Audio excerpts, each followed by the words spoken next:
Welcome to the Tech Egg. Don't get scrambled. Enjoy the video. You start by creating a Discord application and grabbing its client ID.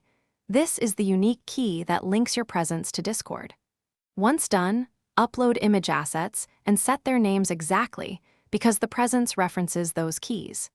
Then install the Discord game SDK or a maintained rich presence library for your language. This gives you the API calls. Make sure your app type and intents match what you plan to show so images and buttons will display correctly. Now you code the presence. Initialize the SDK with the client ID and open a local session to Discord. Next, build the payload, details, state, start/and timestamps, large and small asset keys, and optional buttons so viewers see meaningful context. Once you send an update, listen for app events and refresh on state changes. Also implement simple reconnect logic and respect Discord rate limits to avoid dropped updates. This ensures presence stays accurate and responsive while your app runs. Finish by testing locally. Run the app and check your Discord profile for the rich presence.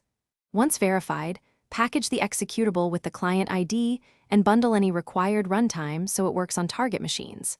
Deploy and monitor logs for errors on startup or asset lookup failures. If the presence doesn't appear, verify asset names match exactly, confirm the client ID is correct, and recheck that the SDK established a connection. These 3 checks resolve most problems quickly. Thanks for watching. Consider subscribing if I helped unscramble your problems.